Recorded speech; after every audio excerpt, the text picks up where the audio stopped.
लकड़ियाँ ले लो लकड़ियाँ, भाइयों बहनों, सूखी सूखी लकड़ियाँ ले लो। अरे वो सुखा भैया, कितने की दी लकड़ियाँ? ले लो शांति बहन, सिर्फ 10 रुपए में। इसी तरह सुखाराम गांव में रोज लकड़ियाँ बेचता है और उन्हीं पैसों से उसका परिवार भी चलता है। ऐसा कब तक चलेगा? मैं कब तक लकड़ियाँ ही बेचूंगा? यदि लकड़ियाँ नहीं बिकी तो मुझे और मेरे परिवार को खाली पेट सोना पड़ता है। मैं तो पढ़ा लिखा भी हूँ, मुझे कुछ अलग करना पड़ेगा। ऐसे ही सोचते सोचते सुखाराम उस दिन सो जाता है। दूसरे दिन सुबह सुखाराम अखबार पढ़ता है। अरे दुनिया में तो बड़ी हलचल मची हुई है। चलो खेल समाचार देखता हूँ। खेल में भी बहुत कुछ हो रहा है। अरे ये क्या, करोड़पति चाय वाला? मैंने चाय वाला सुना है, पर करोड़पति चाय वाला क्या है? इसे मैं पढ़ता हूँ।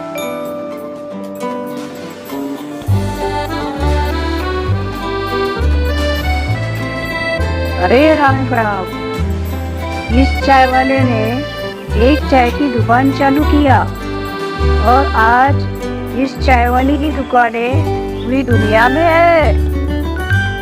इसका मतलब मेहनत, ईमानदारी और लगन से हमने कोई भी व्यवसाय किया तो हम उसमें बड़ा बन सकते हैं। इस चाय वाले ने सोशल मीडिया का भी बड़ा अच्छे से उपयोग किया है। क्या मैं भी कुछ ऐसा कर सकता हूँ? मुझे कुछ सोचना पड़ेगा। सोचते सोचते सुखाराम जंगल की ओर लकड़ियाँ लाने निकलता है। अरे मैं तो लकड़ियाँ बेचता हूँ, क्या मैं चाय वाले की तरह लकड़ियों का व्यवसाय कर सकता हूँ?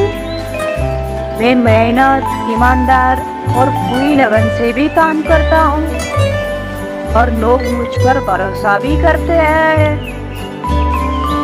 चलो आज की लकड़ियाँ बेचता हूँ और फिर शाम में कुछ सोचूंगा। फिर सुखाराम जंगल से लकड़ियाँ लाकर गांव में बेच देता है और फिर घर आता है। क्या करूँ?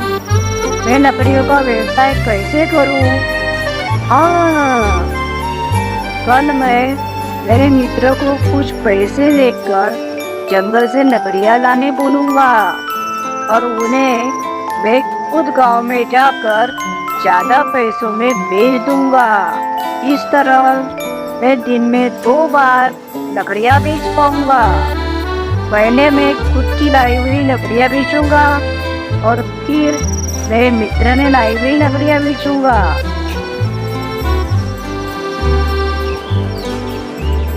चलो सुबह हो गई, अब मैं दादाराव के घर जाता हूँ। दादाराव भैया, अरे ओ दादाराव भैया। अरे सुखाराम भैया, आइए। इतनी सुबह कौन सा जरूरी काम पड़ गया? दादाराव भैया, मेरे पास तुम्हारे लिए एक काम है। तुम मुझे जंगल से लकड़ियाँ ला कर दो, मैं तुम्हें 5 रुपए दूंगा और ऐसा ही तुम्हें रोज करना है। अरे भैया, पर 1 मन लकड़ियाँ तो गांव में 10 रुपए में मिलती है और आप मुझे 5 रुपए ही देने वाले हो। दादाराव भैया, मैं सिर्फ आपको जंगल से लकड़ियाँ लाने बोल रहा हूँ, गांव में जाकर बेचने नहीं बोल रहा हूँ। आप सिर्फ लकड़ियाँ ला कर दो, मैं आपको तभी 5 रुपए दे दूंगा। लकड़ियाँ बिके या ना बिके, ये मेरी खुद की जिम्मेदारी है। ठीक है भैया, मैं अभी जाता हूँ और दोपहर तक आपको लकड़ियाँ लाकर दे दूंगा। तब तक सुखाराम इतनी लकड़ियाँ लाकर बेच आता है और फिर दोपहर में दादाराव लकड़ियाँ लेकर आ जाता है। सुखाराम भैया, ये लो, ला दी मैंने लकड़ियाँ। दादाराव भैया आ गए आप, ये लो तुम्हारे 5 रुपए। और कल भी इसी तरह तुम मुझे लकड़ियाँ लाकर देना। फिर सुखाराम गाँव में वह लकड़ियाँ 10 रुपए में बेच आता है। अरे वाह, आज मैंने 5 रुपए ज्यादा कमाए। कल मैं और 3 लोगों को मेरे लिए लकड़ियाँ लाने बोलूंगा।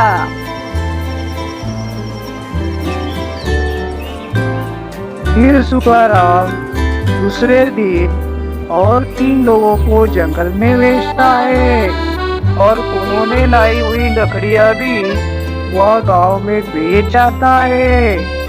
अरे वाह, आज मेरा 20 रुपए का फायदा हुआ।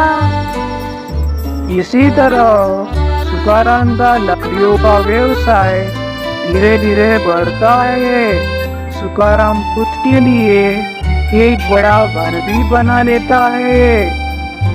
मेरा व्यवसाय तो अच्छा चल रहा है, पर अब मुझे और कुछ करना है। मैं लकड़ियों का दुकान लगा लेता हूँ और सभी के पास फोन तो होता ही है, तो लोग मेरे दुकान से रात में या दिन में फोन से या मैसेज कर लकड़ियाँ मंगा पाएंगे और फिर मैं उन्हें उनके घर लकड़ियाँ बेच दिया करूँगा। इस तरह लोगों को भी लकड़ियाँ मंगाना सरल हो जाएगा, लोगों को घर कुछ लकड़ियाँ भी मिलती जाएगी और मेरे ग्राहक भी बढ़ जाएंगे। फिर सुखाराम लकड़ियों का दुकान लगा लेता है। सुखाराम की दुकान बहुत चलने लगती है और उसका यह व्यवसाय भी बड़ा हो जाता है। चलो, भगवान की कृपा से धीरे धीरे मेरा व्यवसाय बढ़ रहा है और अच्छा भी चल रहा है। अब मैं पास वाले शहर में एक आरा मशीन खोलता हूँ, जहाँ पर मैं लकड़ियाँ भी बेचूंगा और लकड़ियों से बनने वाली सभी चीजें जैसे कि दरवाजे, खिड़कियाँ, ये सब बनाऊंगा और बेचूंगा, जिससे मेरा व्यवसाय और भी बढ़ जाएगा। फिर सुखाराम पास वाले शहर में एक आरा मशीन खोल लेता है। गाँव में उसकी दुकान चलती है और